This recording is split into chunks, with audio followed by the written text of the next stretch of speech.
Diploma कर लिए। वो फैमिली बैकग्राउंड अच्छी नहीं थी, पहले बीटेक करने के लिए सोच रहे थे लेकिन हो नहीं पाया। इतना बिलो एवरेज था कि 68-69 में पहले तो गिनती मुझसे नहीं याद होती थी। जो आपको अच्छा लगता हो, जिस चैनल का अच्छा लगता हो आपको, मैं तो अड्डा 247 के जो रीजनिंग और जीएफ का जो पोर्शन है वहाँ पे कवर करके नोट्स बना लिया था। सर हमारे मम्मी पापा का तो इतना योगदान है, उन्हीं की वजह से मैं यहाँ पे हूँ और बहुत ज़्यादा मेहनत किया है सर मेरे पापा ने। ठीक है सर, लगता है कि जिसके लिए मेहनत करते थे वो चीज़ हासिल कर लिए तो। हेलो मेरे प्यारे दोस्तों, स्वागत है आप सभी लोगों का इंजीनियर्स अड्डा के ऑफिशियल यूट्यूब पर। आज हमारे साथ हैं शमशाद, जिन्होंने संघर्ष की एक नई डिफिनीशन लिखा है। अभी इनके बारे में जानेंगे हम कि इनका क्या संघर्ष रहा, किस तरीके से इन्होंने CPWD में 243 रैंक हासिल किया। इनके पीछे बहुत ज़्यादा संघर्ष था। आप जब इनका संघर्ष सुनेंगे ना तो आपको ऐसा लगेगा कि यार इनके सामने मेरा संघर्ष बहुत ही कम है। तो स्वागत है फर्स्ट ऑफ ऑल शमशाद आपका इंजीनियर्स अड्डा पर। Thank you. कैसा फील कर रहे हैं आप? अच्छा फील हो रहा है सर। ओके, तो पहले से और अब में कैसा आपके लाइफ में कुछ चेंजेस हुआ? ठीक है सर, लगता है कि जिसके लिए मेहनत करते थे वो चीज़ हासिल कर लिए तो दिमाग पे थोड़ा प्रेशर कम रहता है और लोगों के भी थोड़ा अच्छा फील होता है। पहले लगता था, गिल्टी फील होता था कि मतलब मेरे अंदर ही कमी है या मैं मेहनत कम कर रहा हूँ या अपने गोल को लेकर ज़्यादा डेडिकेटेड नहीं हूँ। लेकिन जब से सिलेक्शन हुआ तो अब अच्छा लगता है। अब अच्छा लगता है, मतलब पहले से और आपकी लाइफ में एकदम चेंज हो गई। बहुत ज़्यादा चेंजेज हो गई। यार आपके संघर्ष के बारे में आपने मुझसे बताया था, थोड़ा एक बार बच्चों को संघर्ष बताएंगे? क्योंकि बहुत बच्चे रोते रहते हैं, सर हमारे लाइफ में बहुत संघर्ष है, हमारे पास ये प्रॉब्लम है, हमारे पास वो प्रॉब्लम है। तो मतलब थोड़ा सा बच्चों को मोटिवेट करिए, मतलब किस तरीके से आप अपने संघर्ष को, मतलब आपने डिप्लोमा कब पास किया? डिप्लोमा 2018 में। 2018 में। और डिप्लोमा के पहले मैंने सुना है कि आप और भी कई एग्जाम को दिए हैं लेकिन फाइनली क्वालिफाई नहीं किए, आप कई बार असफल रहे। 2 बार यूपी पुलिस का रिटेन क्वालिफाई हुआ था, फिजिकल नहीं हो पाया, और एक बार नेवी में मेडिकली अनफिट हो गया था, फिर और एक बार एयरफोर्स में ग्रुप डिस्कशन में भी बाहर हो गया था। ओके, उसके बाद इंजीनियरिंग के फील्ड में आया, डिप्लोमा कर लिया। फिर उसके बाद अच्छा कैसे आप सोचे कि मुझे इंजीनियरिंग करना है? इंजीनियरिंग करना सर, और कोई गोल पहले तो लगता था जल्दी से सेटल हो जाएं, तो इस वजह से वनडे एग्ज़ाम देता था कि जल्दी से स्टेबिलिटी मिल जाए, तो वहाँ सफल नहीं हो पाया, वहाँ बहुत मेहनत किया। तो फिर डिप्लोमा कर लिए। अब फैमिली बैकग्राउंड अच्छी नहीं थी, पहले बीटेक करने के लिए सोच रहे थे लेकिन हो नहीं पाया, तो डिप्लोमा कर लिया। तो गवर्नमेंट पॉलिटेक्निक गोरखपुर में एडमिशन हुआ। उसके बाद 3 साल डिप्लोमा करके इलाहाबाद आया तैयारी करने के लिए। फिर तब से SSC लगातार दे रहा था और हर बार मेंस तक पहुंचा हूँ। हर बार DB होता था लेकिन फाइनल लिस्ट में नाम नहीं आता था। फिर अब तो फाइनल लिस्ट में नाम आ गए CPWD। Yes sir. पर मैंने आप और एक भी चीज़ सुना था आपके बारे में कि आप अपने गांव से या आसपास के इलाके से आप 2 ही लोग थे जिन्होंने डिप्लोमा किया था। जी सर। आप दूसरे थे? आपके पहले भी एक थे? जी, एक भैया हैं। भैया, उनका हुआ था। उनका कहाँ हुआ था? UPI में। और आपका कहाँ? यूपी इरिगेशन में। हाँ, इरिगेशन में। और आप CPWD। यार बधाई हो आपको। तो अच्छा, मैं कुछ स्टूडेंट के बिहाफ पे आपसे क्वेश्चन पूछने चाहूँगा जो बच्चों के, मतलब हम लोगों से जनरली क्वेश्चन ऐसे आते रहते हैं, सर इसके बारे में हमको बता दीजिए, थोड़ा इसके बारे में बता दीजिए कि क्या स्ट्रेटजी रहनी चाहिए। इन सब मुद्दों पे मैं आपसे बात करूंगा और पॉइंट टू पॉइंट आप मुझे बताइएगा। पहला एक बच्चे का ये क्वेश्चन आता है, सर जल्दी भूल जाता हूँ, हर सब्जेक्ट रिवीजन के टाइम पर नया लगता है, क्या करूँ? सर इसके लिए आप जैसे एक सब्जेक्ट पढ़ा लिया जाता है क्लासरूम में, उसके बाद आप सब्जेक्ट वाइज टेस्ट, जो टेस्ट होते हैं आप उनको करिए। जैसे दूसरा सब्जेक्ट भी चल रहा है तो आप पहले सब्जेक्ट के ही टेस्ट करिए। ओके। तो आप न्यूमेरिकल जब लगाएंगे तो वो उसके पीछे की थ्योरी जो है वो रिकॉल हो जाएगी। अगर न्यूमेरिकल आप पे फंस जा रहे हैं तो आप अपने नोट्स खोल के देखिए और रिकॉल हो जाएगा। ऐसे आप अगर आप लगाते रहेंगे तो ऐसा क्या होगा, आपका हमेशा रिवीजन में बना रहेगा। बिल्कुल बिल्कुल। और हमेशा आपके क्वेश्चन बनते रहेंगे। अच्छा, और भी कुछ बच्चों के डाउट होते हैं, सर कितने घंटे पढ़ाई करूँ कि सिलेक्शन हो जाए? सर मैं तो बहुत ज़्यादा ही पढ़ता था, लगता था कि अपने अंदर ही कमी है। अगर जिस बच्चे को ये लग रहा है कि मेरे अंदर ही कमी है तो खुद पे मेहनत करेगा ही, तो ऐसे मैं भी करता था। मतलब मैं पहले जनरली अपने अंदर की कमी को झांको कि हमारा कहाँ वीक पॉइंट है, उस पे काम पॉइंट करिए। है, हाँ। बिल्कुल। और जनरली मैं 8 घंटे से ऊपर ही पढ़ता था डेली।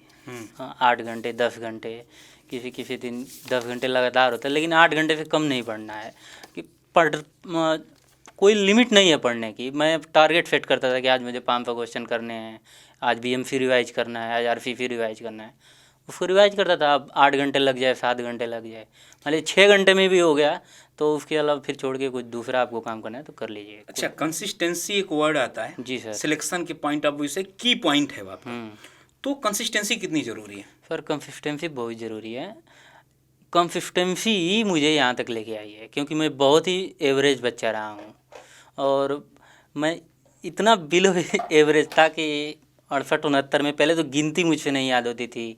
तो ऐसा ज़रूरी नहीं कि आप बहुत स्मार्ट बच्चे हैं जो क्लासरूम में बहुत तेज़ बच्चे होते हैं, मैं तो उन बच्चों में नहीं था, और लेकिन कंसिस्टेंसी की वजह से ही यहाँ तक आ पाया। तो रियली यार कंसिस्टेंसी शमशाद, जब मैं आपकी संघर्ष की कहानी सुना ना, मैं अंदर से रो दिया था कि यार इतना बिलो कैटेगरी का स्टूडेंट भी यहाँ तक पहुँच सकता था। तो शमशाद, मेरा आपसे अगला क्वेश्चन ये, बहुत बच्चों के डाउट्स होते हैं कि सर शॉर्ट्स नोट कैसे बनाएं? सर शॉर्ट नोट्स बनाने के लिए बच्चों के अंदर ये आता है कि सब्जेक्ट ख़त्म हो जाएगा तब हम शॉर्ट नोट्स बनाएंगे। इस वजह से जब सब्जेक्ट ही इतना ज़्यादा हो जाता है कि वो बना नहीं पाते हैं। तो मैं क्या करता था, जैसे सर क्लासरूम में पढ़ाए आके उसको रिवाइज करता था और साथ में एक सादा पेज भी रखता था, तो वहीं बन जाते थे और सब्जेक्ट चलता था। लास्ट में सब्जेक्ट जैसे ही पूरे होते थे मेरे शॉर्ट नोट्स भी पूरे हो जाते थे। वाह, क्या बढ़िया आपने बताया तो बच्चों को इस कि तरह पढ़ाई करने के साथ साथ शॉर्ट नोट्स भी बनाया जा सकता है। ठीक, तो आप लोग भी ऐसे ही कर सकते हैं। और आपसे अगला क्वेश्चन, मैं वही क्वेश्चन लेकर आया हूँ जो बच्चे हमसे अक्सर पूछा करते हैं। अगला क्वेश्चन ये है, सर कभी कभी डर लगता है कि सिलेक्शन नहीं हुआ तो क्या होगा? आपके अंदर भी कहीं ना कहीं ऐसा डर रहा होगा। जी सर। हाँ, तो फिर आपने क्या किया? सर डर लगता है, लेकिन इसके अलावा आप क्या कर सकते हैं, करेंगे। पढ़ाई से ही जी कुछ चीज़ें हैं नहीं, और डर लगेगा तभी तो आप मेहनत करेंगे। डर लग रहा है तो ये अच्छे संकेत हैं। डर के आगे जीत है। मेहनत करेंगे तो ज़रूर हो जाएगा, डरने की बिल्कुल कोई बिल्कुल। ज़रूरत नहीं है। और ये एक सभी के अंदर आता है ये चीज़ें, सबको डर लगता है। तो आप डरिए मत, अच्छे से मेहनत करिए, ज़रूर सफल हो जाएंगे। ओके। तो और मतलब कई बच्चों का ये होता है, सर जीएस जीके कैसे पढ़ें? जीएसजीके के लिए सर एक बार मैं तो हिस्ट्री, पॉलिटी, ज्योग्राफी के यूट्यूब से ही जो आपको अच्छा लगता हो, जिस चैनल का अच्छा लगता हो आपको, मैं तो अड्डा 247 के जो रीजनिंग और जीएफ का जो पोर्शन है वहाँ से कवर करके नोट्स बना लिया था। और एक मनोहर पांडे की पतली सी बुक आती है, हाँ। उसको लिया था और मैं रिवाइज करता रहता था। और टेस्ट जब देते रहते हैं आप बीच बीच में, तो आपकी तैयारी भी होती रहेगी। जीएफ वाला पोर्शन भी साथ ही में तैयार करना है, ये नहीं कि एग्ज़ाम से 1 महीने पहले बचा है तो हम जीएफ करेंगे, तब प्रेशर बढ़ जाएगा, आप इफेक्टिवली हो नहीं पाती है, तो बच्चों के नंबर नहीं आ पाते हैं। अच्छा, बहुत ऐसे डिप्लोमा वाले बच्चे हैं जो डिमोटिवेट हो जाते हैं कि यार हमारा कंपटीशन बीटेक एमटेक से है, हम कभी भी क्वालिफाई नहीं कर सकते। तो उनके लिए 2 लाइन क्या कहेंगे? बीटेक एमटेक वालों के लिए सर, आप प्रिपरेशन कर रहे हैं तो जो 2 साल 1 साल में जो प्रिपरेशन में लग रहा है, आप उनके ही कंटेंट पढ़ के उनकी बराबरी करने की कोशिश कर रहे हैं। और यकीन मानिए, जिस दिन आप 1 नंबर उनसे ज़्यादा लाएंगे ना, बीटेक के 1000 बच्चे आपसे पीछे हो जाते हैं। वाह, क्या बात है यार। तो बहुत ऐसे बच्चे हैं जो अभी कॉलेज लाइफ में हैं, मतलब अभी second year, third year, fourth year, या डिप्लोमा में सेकंड ईयर, थर्ड ईयर होंगे। क्या उनको अभी से तैयारी करना स्टार्ट कर देनी चाहिए? कर देनी चाहिए सर। जो ऑब्जेक्टिव बुक हैं वो खरीद ले सकते हैं और अपने से पढ़ें। अभी तो ऑनलाइन माध्यम हो गया है, बिल्कुल तो उससे अब सॉल्यूशन भी आपको मिल सकता है। बिल्कुल। जो भी जितना टाइम मिलता है, हाँ। अगर आप सेमेस्टर एग्जाम के साथ जो भी मिल रहा है, अगर 4-5 ही सब्जेक्ट कवर कर लिए, जब आप प्रिपरेशन में आएंगे तो 4-5 सब्जेक्ट कम आपको प्रिपेयर करने हाँ, रहेंगे। ये बात आपने सही किया कि मतलब सेकंड ईयर हमने पढ़ा तो हमको केवल 10% समझ में आएगा, और उसके बाद जैसे फोर्थ ईयर पहुंचेंगे तो हमको कम से कम 50-60% चीज़ें समझ में आ जाएंगी कैसे क्या होता है। और जैसे हमारा बीटेक कंप्लीट होगा और एसएससी जाइएगा, कोई अन्य एग्जाम का भी फॉर्म भरेंगे ना, उसके पहले हमारा पूरा का पूरा सब्जेक्ट तैयार होगा। अच्छा, कुछ बच्चों का ये भी डाउट होता है कि वो अभी उनके दिमाग में अभी अचानक से आया कि मुझे भी तैयारी करनी है। अगर वो अभी से तैयारी करना स्टार्ट करें तो क्या उनका एसएससी जेईई 2024 में सिलेक्शन हो सकता है? हो सकता है सर। बहुत से मेरे ऐसे दोस्त हैं जिन्होंने 6 महीने में करके दिखाया है और वो भी CPWD में सेलेक्टेड हैं। वाह। तो आप करिए, कंसिस्टेंसी सबसे चीज़ है। आप डेली 8 घंटे पढ़िए, आपको ज़रूर रिजल्ट मिलेगा। और परेशानियों से हारना नहीं है, परेशानियां सबके जीवन में हैं। और करिए, आपकी परेशानी बड़ी नहीं है, बस आपको बड़ी लगती है, तो आप करेंगे, रिजल्ट आएगा आपका। और ज़रूरी नहीं है कि ये किसी एग्ज़ाम के लिए आप 3 साल मेहनत करेंगे तो भी होगा। स्मार्ट वर्क करिए, स्ट्रेटजी देखिए लोगों की, सर की बात मानिए, सर और जो सलाह दे रहे हैं उस पर अमल करिए, ज़रूर सिलेक्शन हो जाएगा। बिल्कुल। तो क्या स्ट्रेटजी रहने वाली है बच्चों के लिए, अगर आप कुछ गाइड करना चाहें तो?